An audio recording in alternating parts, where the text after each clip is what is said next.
Hi friends, வணக்கம்டா. இன்னைக்கு நம்ம வீடியோவில் ரொம்ப நாள் கழிச்சு ஒரு சூப்பராக கண்டு பார்க்க போகிறோம். அதாவது படத்தில் ஹீரோ இருந்தும் அதுக்கு அந்த படத்தில் காமெடி இருந்து அந்த படத்தையே மொத்தத்தையும் பார்த்தோம்னா ஹிட் ஆகிறதுக்கு ஒரு காரணமாகவே இருந்திருப்பாரு.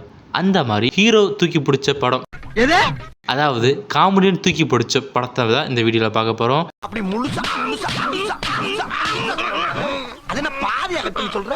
நீங்கள் பார்த்து கொண்டிருப்பது என்ன பேசலாம். குரலை கேட்டாலே எனக்கு டென்ஷன் ஆகுது. என்ன வேணாலும் பேசலாம். நான் உங்கள் ஏகே வித் விகே. சின்ன வயசுல இருந்தே நாங்க 2 பேரும் நல்லவங்களாவே வளர்ந்துட்டோம். இல்லடா முகரக்கட்டையெல்லாம் பார்த்தாக்க அவ்வளவு நல்லவனுங்க மாதிரி தெரியலடா.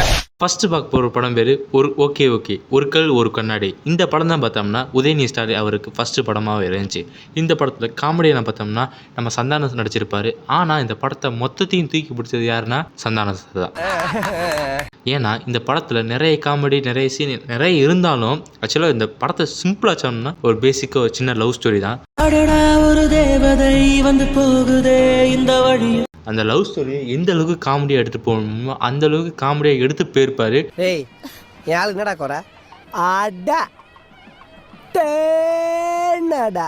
அது எடுத்துட்டு போனதை தூக்கி பிடிச்சது யாரும் பார்த்தோம்னா படத்தை தூக்கி பிடிச்சது யாருன்னா சந்தானம் மட்டும்தான்.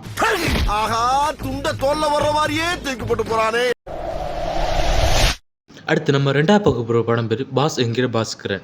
இந்த படத்துலேயும் ஒரு கான்செப்ட் இருக்காது, சின்ன கான்செப்ட் தான் இந்த படத்தை. ஆனாலும் ஆர்யாவோட ஸ்கோர் நல்லாயிருக்கும்.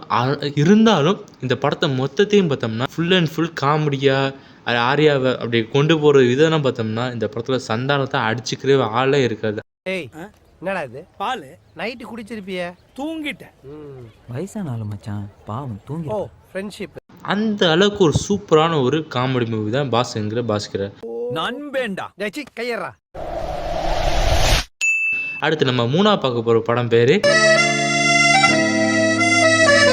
இந்த படத்தில் பார்த்தோம்னா ஜீவாவும் சந்தானம் நடிச்சிருக்காரு. இது ஒரு ஃபுல் அண்ட் ஃபுல் பார்த்தோம்னா ஒரு ஃப்ரெண்ட்ஷிப் கலந்த ஒரு காமெடி மூவி தான்.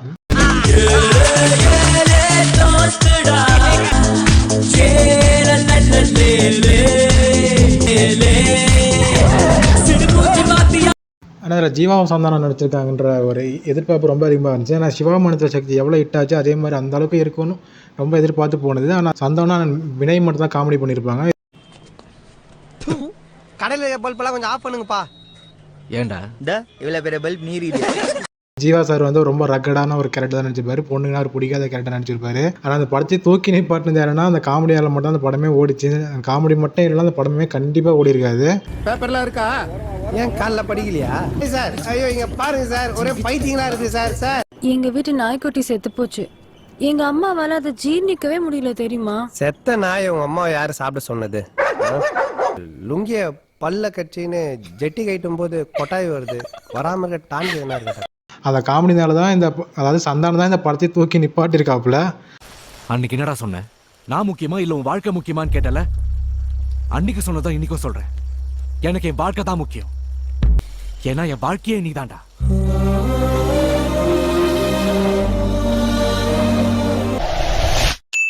அடுத்து நம்ம நாலாவது பார்க்க போகிற படம் பேர், ஆக்சுவலாக இந்த படத்தில் 3 பேர் ஹீரோன்னு யாருமே சொல்ல முடியாது, 3 பேர் இருப்பாங்க. இருந்தாலும் இந்த படத்தில் வந்து ஃபுல் அண்ட் ஃபுல் வந்து எல்லாருமே காமெடி பண்ணியிருப்பாங்க. ஆனால் மெயின் காமெடி யாருன்னு பார்த்தோம்னா நம்ம சந்தான சார் காமெடி தான். என்ன கேட்க அண்ணனை பார்த்து பயமே இல்லாம இருக்க? கட்டு மேட்டு அவர் காமெடி தான் பார்த்தோம்னா இந்த படத்தில் பிச்சு தள்ளி இருப்பாரு. மானபங்கப்படுத்திடுவேன். ஏய் நான் ஜட்டி போட்டு வந்துடுறேன். ஜட்டி எங்க இருக்குன்னு தெரியல.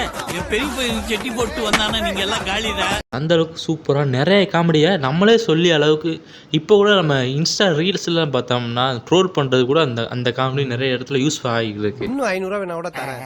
தயவு செஞ்சு இந்த மேட்டரை வேற சொல்லிட்டாதரா. என்ன சகோ இப்படி கேட்ட? எங்க அம்மா மேல சத்தியமா அதில் பவர் ஸ்டார்னு ஒரு கேரக்டர் வரும்ல, அந்த பவர் ஸ்டார்ன்ற ஒருத்தர் இருக்காருன்றது அந்த படம் மூலமாக தான் எங்களுக்கே தெரியும். அது எல்லாருக்குமே அந்த டைம்ல தான் தெரியும். ஆனால் அந்த காமெடியை இன்ட்ரடியூஸ் பண்ணி வச்சதே சந்தானம் சார் தான்.